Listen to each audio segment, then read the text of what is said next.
मुंबई, एक गजबजलेलं वर्दळ असलेलं शहर.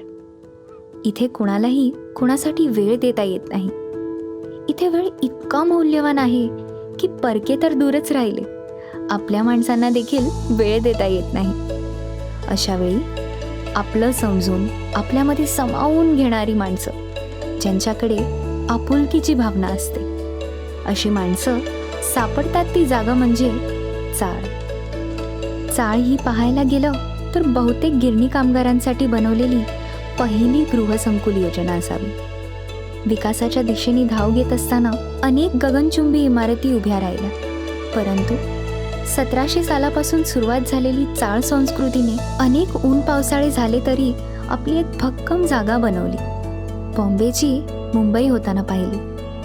स्वतंत्रापूर्वीचा भारत देश ते स्वतंत्र नंतरचा प्रवास केला.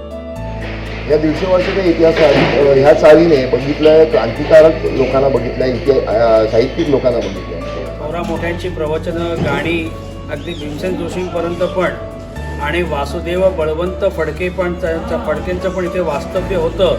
साने गुरुजींचं इथे व्याख्यानमाला झालेली आहे. आणि लोकमान्य टिळकांनी स्वतःने येऊन गणेशोत्सव चालू केले. त्यातला हा 3रा गणेशोत्सव आहे मुंबईतला.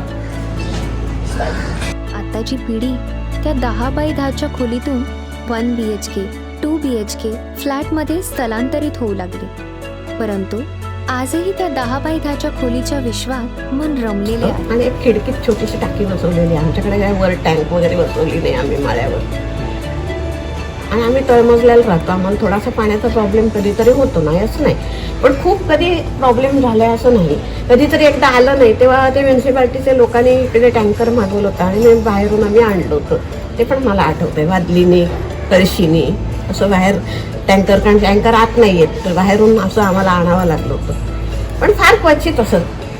आणि आमचं घरातलं जे पाणी असतं ना, ते आम्हाला पूर्वाची सवय झाली. कमी पाण्यात कसं वावर करायचं ही सवय झाली. मला जे माझं घर आहे ते पण मी खूप आनंदात आहे. आणि उलट मला खूप आमच्या इंडस्ट्रीत लोक म्हणायचे की अरे तू गोरेगाव आ जा, घेरी आ जा, इथे क्या कर रहा है. पण आता त्याचा फायदा सगळेजण म्हणतात, यार तू लकी आहे, यार तू उधर राहत आहे, तू मस्त वाटतं इथे आलं. प्रत्येक जण येतो जो तिकडे राहणार आहे तेवढं जर आम्हाला इकडे जागा बघणं, आम्हाला अशी सोसायटी पाहिजे, अशी कम्युनिटी पाहिजे.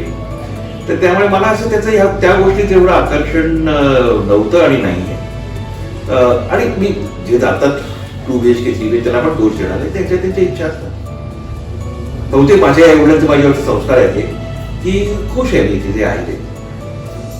2-3 दिवस कोणी दिसला नाही तर त्याच्या घरी येऊन चौकशी होते, हा बाबा दिसत का नाही, कुठे गेला आहे की आजारी आहे वगैरे. अशी ही जी एक 100-150 पेक्षाही जास्त वर्षांची ही चाळीची परंपरा आहे या गिरगाव विभागात.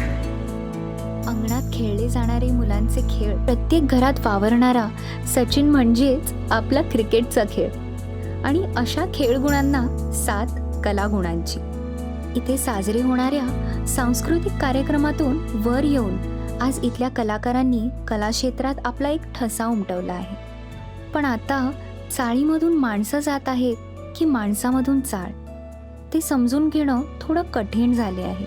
कारण न जाणो कित्येक पिढ्या ह्या छताखाली वावरलीत, इथे जन्माला आले, इथल्या आवारात खेळले, बागडले, धडपडले, पण दिवसाखेर माझ्या कुशीत येऊन निजले. रांगता रांगता इथे चालायला पळायला लागले. आणि आता त्याच पळणाऱ्या पावलांनी उंच झेप घेतली. काहींना खोली लहान वाटू लागली म्हणून दूर गेले, तर काहींनी मला आपला श्वास मानून इथेच राहिले. पण मी देखील त्यांची माऊली. ते जरी दूर गेले तरी नाळ अजूनही तुटली नाही. आजही जेव्हा केव्हा सणासुदीच्या दिवसात येतात किंवा कौटुंबिक कार्यक्रमांना जेव्हा हजेरी लावतात, त्यांच्या मनात माझी बसलेली सावली त्या आठवणीतून दिसून येते.